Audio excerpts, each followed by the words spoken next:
This is Melanie Fine, founder of RocketGirls.com, where we empower young women to reach for the stars. I finally saw the film Hidden Figures, having put it off until I finished the book, as I wrote about last week. I thoroughly enjoyed the movie and appreciated its efforts in encapsulating the spirit and the overarching intent of the book, including some of its more colorful vignettes. Turning written media into a visual one is always challenging, and some of the specifics of Shetterly's book were traded in for more cinematic versions. Most significantly, in her book, Margot Lee Shetterly writes predominantly about the segregation in the NACA, the National Advisory Committee for Aeronautics, one of the precursors of NASA, whose mission was to win World War II by air, victory through air power.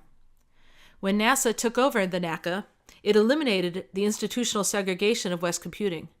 The other mainstays of segregation, the colored washrooms and lunch table, as portrayed in the film, were eliminated long before then by the strong convictions and persistent efforts of the women themselves. The small, albeit important digressions from the book did not take away from the powerful impact Hidden Figures had on me, and I imagine so many others who have seen it. A story weaving together the historical narratives of the beginning of the United States space program, the civil rights movement, and the emerging role of working women during and after World War II has so much deliciousness to work with, and Hidden Figures did it with aplomb. It laid bare the injustices people of color fought against in the 60s, such as school segregation and limited access to public facilities, without being heavy-handed. And it even showed how a handful of well-positioned white colleagues were able to see past color and embolden these women to aim higher.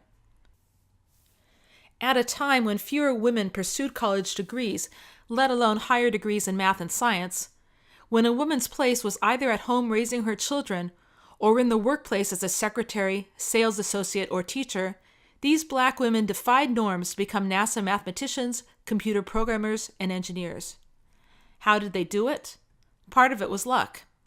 Had the men not gone off to serve in World War II, few women would have found themselves in such non-traditional work roles to begin with. But as we all know, chance favors the prepared mind, attributed to French scientist Louis Pasteur. Though these women were given the unprecedented opportunity to work at NACA, NASA's precursor, it was actually their education, hard work, perseverance, and ingenuity that brought them success. These women chose to pursue rigorous math and science degrees, helped NASA solve problems for which the math hadn't been invented yet, worked unusually long hours, even when their contributions went unrecognized, and, when faced with obsolescence, with the end of World War II and the introduction of the IBM mainframe, retrained themselves to remain relevant. Mary Jackson petitioned the Virginia courts to attend a whites-only school at night to train to be an engineer.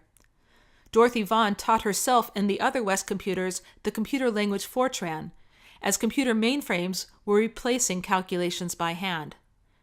Katherine Johnson's mathematical expertise and her ability to apply it to new and uncharted territory tasked her with doing the trajectory analysis for both Alan Shepard's and John Glenn's Freedom 7 missions.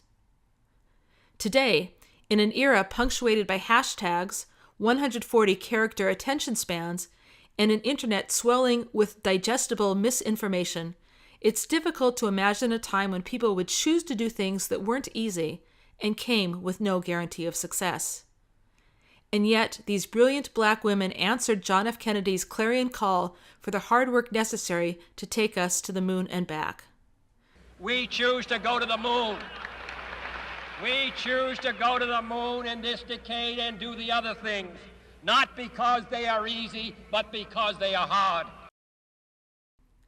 Hidden Figures teaches us how education, hard work, persistence, and ingenuity turned a few highly qualified, though unlikeliest, of women into architects of America's burgeoning space program. What do you think education, hard work, persistence, and ingenuity could do for you?